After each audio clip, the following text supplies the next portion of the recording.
Buenas tardes, estamos aquí dentro de las instalaciones de la comunidad teológica y es para hacerle una entrevista el día de hoy a la doctora Gabriela Díaz Patiño, que es doctora en Historia por el Colegio de México y actualmente está de investigadora en el Centro de Estudios Interdisciplinarios. Bienvenida, doctora, muchas gracias por aceptar esta entrevista. Muchas gracias por la invitación. Bueno, pues vamos a hacer una serie de preguntas sobre la distribución de la Biblia y cómo es que llegó la Biblia aquí a México. Pues la primera pregunta para iniciar, queríamos preguntarle cómo tuvo lugar la presencia y la distribución de la Biblia aquí en México. Bueno, recordemos desde luego que la fundación del territorio que ahora conocemos como México, previamente la Nueva España, pues tiene un origen con la conquista española, la presencia de la corona española y por tanto del catolicismo, ¿no? Como los reyes católicos, y fueron ellos finalmente quienes implantan la raíz del catolicismo en estas tierras y desde luego a lo largo de los 3 siglos del virreinato de la Nueva España, dominado y gobernado por la corona española, el tema fundamental, esencial, era desde luego el conocimiento de la doctrina cristiana, ¿no? El cual se daba fundamentalmente a través, por supuesto, de la evangelización, ¿no? La conquista de los pobladores que sobrevivieron al colapso de la conquista y después de la fundación de esas mezclas ya entre europeos, sobrevivientes de los antiguos territorios y los nuevos colonizadores africanos, bueno, que llegan, quiero decir, y que se implantan en el territorio. Y por tanto, bueno, se da, digamos, el proceso de la introducción de la doctrina a través, digamos, de diversos elementos, pero desde luego la Biblia fue un tema fundamental, sobre todo en la formación de quienes iban a transmitir esa doctrina, ¿no? Era una Biblia en latín, ¿no? Recordemos también, y creo que esto es muy importante, que justo casi a la par que se da la llegada de los europeos al continente ahora denominado americano, se está dando un proceso en Europa con la reforma luterana, ¿no? Entonces esto conlleva un conflicto en la iglesia, al interior de la iglesia católica, y se convoca a un concilio, el Concilio de Trento, que va a implantar, digamos, o reforzar justamente todos aquellos elementos de crítica planteados por los reformadores, primero Lutero y después los que vienen con él. Y ahí es donde se establece la necesidad de mantener la lectura de la Biblia en latín, prohibiendo la traducción de esta a lenguas vulgares, ¿no? Entonces queda muy restringido el conocimiento, desde luego, a los estudiosos, ¿no? A ámbitos de los seminarios, en fin, a una élite intelectual y eclesiástica. Y bueno, ahorita nos estaba hablando un poco de estas traducciones, de estas circulaciones, de estas primeras traducciones que no fueron necesariamente en latín. ¿Existen algunas ediciones de estas Biblias que hayan sido las primeras en circular aquí en México? Desde luego, la Reina Valera va a ser, ¿no?, de las primeras, bueno, hay algunas antes, ¿no?, previas traducciones o intentos que tal vez no llegaron a la Nueva España o llegaría alguno, pero desde luego va a ser la Reina Valera la que sí va a tener, digamos, como un impulso importante en cuanto a su distribución en Europa. Y desde luego eso conlleva también la posibilidad de que hayan llegado y llegaron, ¿no?, algunos ejemplares de estas primeras traducciones que fueron prohibidas, también hay que decirlo, y desde luego la Inquisición, que formaba parte de sus funciones justamente censurar, ¿no?, la entrada de ciertos documentos que pudieran ser contrarios a lo que se planteaba por acuerdos papales, ¿no? Ahorita mencionó una de las dificultades, ¿no? Que fue esta vigilancia de la Inquisición mexicana. ¿Existió alguna otra dificultad para que esta distribución de la Biblia en México se diera? Pues hubo muchos decretos de la corona, ¿no? Que impedían efectivamente, es decir, lo primordial era resguardar este espacio, este territorio justamente de todas esas ideas cargadas desde el punto de vista de la Iglesia Católica Americana en ese momento y de la corona española, de falsedades o de corrupciones, ¿no? Dentro de la doctrina. Entonces, en ese sentido, sí hubo de alguna forma mecanismos para tratar de impedir que entraran todas estas ideas. No quiere decir que no lo hayan, porque se logró finalmente, si hubo conocimiento de la existencia, por ejemplo, de Lutero, ¿no? Es decir, al representarlo, por ejemplo, en la pintura, en el arte, como el demonio que está tratando, ¿no? De corromper, ¿no? A los americanos, pues se existía, digamos, como esta imagen, ¿no? Entonces, en ese sentido, pues sí había cierto conocimiento y desde luego que hubo quienes sí llegaron a leer textos protestantes o que llegaron en algún momento, ¿no? Y que fueron perseguidos también, ¿no? ¿Y en qué ayudó justamente lo que nos está comentando, ¿no? De esta presencia, la distribución de la Biblia para que se desarrollara este protestantismo aquí en México? Bueno, este es un momento que daba mucho más adelante, justo con el momento de la independencia de México, ¿no? Es decir, había cierto conocimiento previo a la independencia, pero la apertura finalmente de estas nuevas naciones que se estaban iniciando su conformación, eh, los convierte también en una especie de mercado nuevo, tanto para las ideas como para los productos comerciales, ¿no? Uno de ellos, desde luego, van a ser los libros, ¿no?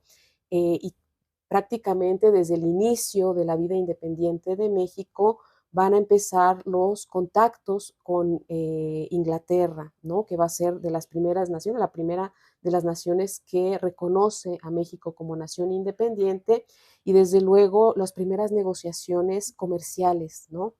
Que desde luego esto también es fundamental, ¿no? Por un lado, pues una parte importante o un grupo importante de británicos que tienen interés en invertir en las minas y eso desde luego conlleva su presencia y la necesidad de apertura para que puedan realizar sus cultos, ¿no?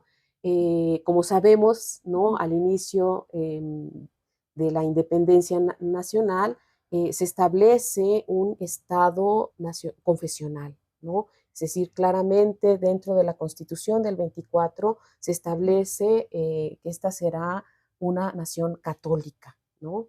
Y el Estado como defensor de la misma, ¿no? Entonces, eso de alguna forma pudiera ser una especie como de freno aparente, pero al mismo tiempo dentro de la propia Constitución se habla de una apertura del pensamiento, libertad de pensamiento y de imprenta, lo cual implicó la posibilidad de la entrada de nuevas ideas a través de la circulación de los libros, ¿no? Entonces, y uno de esos pues va a ser justamente las ediciones que se están editando en Inglaterra de traducciones de la Biblia en castellano. Sí, nos está hablando ahorita está justamente de esta imprenta y de esta difusión de estas traducciones de la Biblia. ¿Cree que eso sirvió para que aquí en México se conformara un campo religioso y hubiera sido posible sin la distribución de la Biblia? No, yo creo que fue el primer paso que se tenía que dar. Recordemos también que, digamos, a la par que se está dando las independencias en el continente hispanoamericano, se está dando también un movimiento de renovación evangélica, ¿no? Con el llamado segundo avivamiento. Y eso justamente lo que está promoviendo es la circulación, la edición, la expansión del conocimiento bíblico a través justamente de la traducción de la Biblia eh, a las diversas lenguas, ¿no? Inician, digamos, en el continente africano, en Asia, y después se visualiza América como un campo muy importante peligroso desde luego por la raíz católica que la caracteriza, pero que desde luego podía ser, ¿no?, un espacio importante para la difusión, lo cual efectivamente se realizó, ¿no? Justo, digamos, el primer texto protestante que circula en, en tierras ahora mexicanas, pues va a ser la Biblia, ¿no? Los nuevos testamentos, los nuevos y antiguos testamentos editados por casas editoriales británicas. Ok, y estas ediciones de la Biblia, ¿quiénes podían tener acceso a estas ediciones? ¿Quiénes podían leer la Biblia? Y pues, ¿cómo se leía la Biblia en estos primeros años de distribución aquí en México? Bueno, ese es también un elemento muy interesante, muy importante, porque si bien es cierto que el analfabetismo era bastante extenso, la lectura no era únicamente directa hacia el texto, ¿no? Había mucha lectura oral, ¿no? Y eso desde luego ampliaba la posibilidad, ¿no?, del conocimiento hacia diversos sectores, ¿no? Hay testimonios muy interesantes de James Thompson, el primer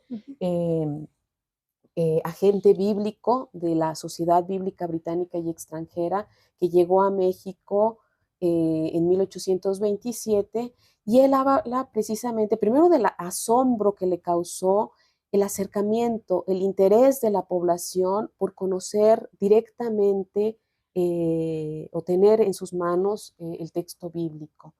Y hablaba de distintos sectores. Habla primero, inicialmente, desde luego, de su asombro porque sean los eclesiásticos quienes se acerquen, monjas y párrocos, ¿no?, de las iglesias, de las parroquias más recónditas, que tienen interés por la lectura de la Biblia, pero lo mismo ocurría con comunidades campesinas e indígenas que tenían un interés y se acercaban, ¿no?, cuando él llegaba a algunas poblaciones, campesinos que les estaban interesados en comprar estos textos, y decía, bueno, yo no lo voy a leer, pero mi hijo que está aprendiendo español y está aprendiendo a leer y escribir, en un futuro podrá también leerlo, ¿no?, a la comunidad o en la casa, ¿no? Entonces eso pues es un señalamiento, digamos, del interés por parte de la población, que es comprensible, digamos, dada la profunda catolicidad que se vivía, ¿no?, o que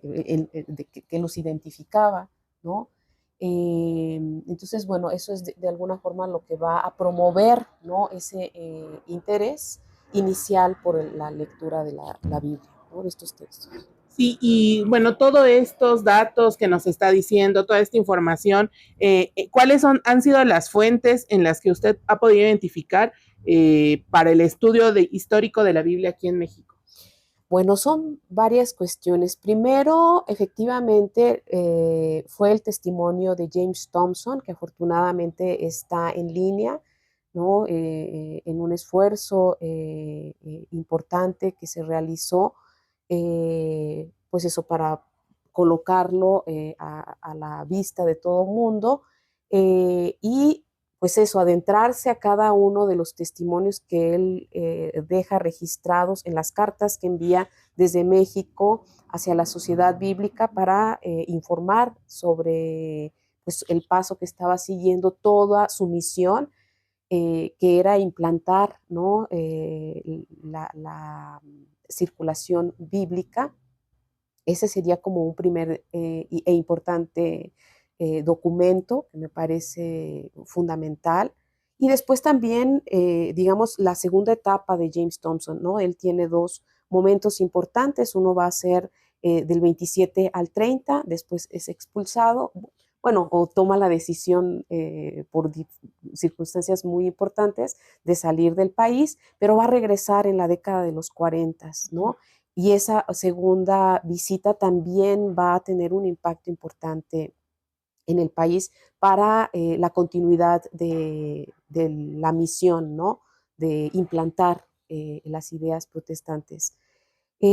Documentos, por supuesto, el seguimiento a las primeras ediciones bíblicas en México, ¿no? Las cuales sí yo particularmente he podido hacer un rastreo importante desde las primeras, bueno, la primera, al menos que se tiene conocimiento, traducción al castellano en Inglaterra y que no llegó a México, fue en 1806 y 1807. Después, en 1813, hay una segunda edición que efectivamente sí se encuentra aquí. Algunos de estos ejemplares los podemos consultar en la Biblioteca Nacional. Ellos tienen el resguardo y, bueno, habrá otros recintos que resguarden también estos materiales, pero bueno, es digamos como todo el seguimiento inicial, por lo menos en la primera mitad del siglo XIX, que entraron muchas ediciones muy interesantes, muy importantes, que bueno, ya en el análisis específico de estas, pues podemos ver pues los errores que empezaron a tener, que se empiezan a percatar, la corrección en algunos de ellos, nuevas ediciones, con nuevos traductores también, por supuesto. Entonces, bueno, todo eso conlleva desde luego un estudio muy minucioso, pero serían, digamos, como los elementos. Y desde luego también, pues la respuesta de la iglesia, ¿no? La iglesia va a tener una respuesta a la presencia tanto de los misioneros o de los agentes bíblicos en México, como pues de los textos que están circulando, y entonces empieza a ver la prohibición de esas Biblias, entonces es también como adentrarse en esa documentación que empieza a generar la Iglesia Católica en México.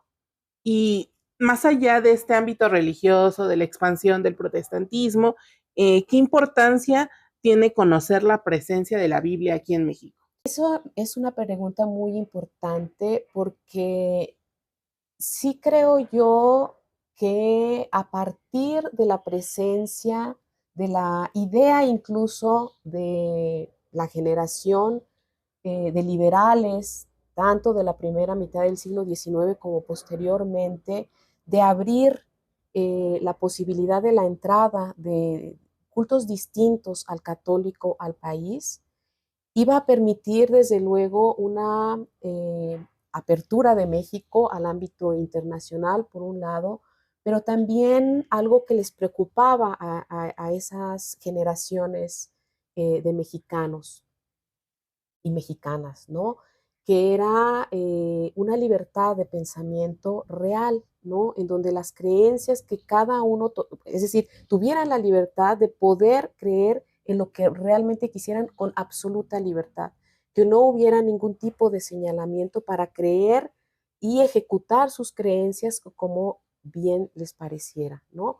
Y en ese sentido, por eso se luchó, digamos, durante todo el siglo XIX, ¿no? Por una sí, libertad política, ¿no? Libertad social, pero también una libertad ideológica o de creencias religiosas, ¿no? Y se instituye justamente a partir de la llegada de la Biblia a México una pluralidad, ¿no? La posibilidad de una pluralidad religiosa. Entonces, en ese sentido, creo desde luego que la Biblia sí tiene un peso muy importante porque abrió otras posibilidades, ¿no? Otra forma de entender el cristianismo, digamos, que se estaba dando pues en el resto del planeta, ¿no? Entonces, ¿por qué no aquí en México? Sí, y todo este conocimiento en torno a la Biblia, ¿dónde lo podemos encontrar? ¿En qué instituciones? ¿Qué hace falta por hacer para que esta información pues permee más hacia la sociedad y cómo las instituciones teológicas y bíblicas pues pueden ayudar a que esta información salga de las paredes de la institución? Claro, eso es muy importante y creo que con el paso del tiempo se ha estado realizando muchas instituciones evangélicas, cristianas, se están abriendo, bueno, y están haciendo un rescate importante también de los acervos que han tenido, ¿no? Y eso me parece algo fundamental, ¿no? Es decir, que se estén tratando primero de hacer un rescate de los materiales, después tal vez su clasificación y después la apertura, ¿no? Para investigaciones posteriores, porque sí hace falta todavía mucho por encontrar, por rescatar, por matizar tal vez. Hay trabajos desde luego ya que fueron fundadores, digamos, del conocimiento de la presencia protestante en México, pero se está abriendo también hacia los estados, ¿no? Es decir, qué tanto se extendió, digamos, todo este movimiento en cada uno de los estados del territorio, en donde hubo más presencia, en donde menos, cuáles son las razones, etcétera, ¿no? Entonces, todo eso se está realizando, entonces, desde luego, digamos, desde el ámbito de los acervos protestantes se está abriendo un camino, ¿no? Y desde luego las instituciones académicas en el país, ¿no? Lo han venido haciendo, ¿no? A través de diversas investigaciones. Durante un tiempo, digamos que era limitado el interés por el conocimiento del protestantismo, no, pues eso, no había como mucha interés, tal vez porque no había tantas fuentes, todavía era como muy, pues sí, limitada la forma para acceder a los materiales. Ahora que se están abriendo, también ha surgido un interés de nuevas generaciones, bueno, en el ámbito de la historia, que es en el que me manejo, se ha abierto muchísimo, ¿no? El interés, eh, sobre todo por el siglo XIX, ¿no? Si hay información para el siglo XX que también, desde luego, hace falta seguir investigando, pero para el siglo XIX también se está abriendo, digamos, un mundo de materiales, de conocimientos que tienen que ser expuestos, ¿no? Sí, pues queremos agradecerle pues toda esta plática tan rica que hemos tenido en este día y pues agradecerle de nueva cuenta pues todo esto que nos ha dicho, nos ha comentado y pues la importancia, ¿no? De la distribución de la Biblia, ¿no? No solamente verlo como un hecho religioso, sino como un hecho que realmente cambió la perspectiva aquí en México. Y pues Muchas queremos gracias. agradecerle a los que nos estuvieron viendo en este video y pues espérenos para la próxima. Hasta luego.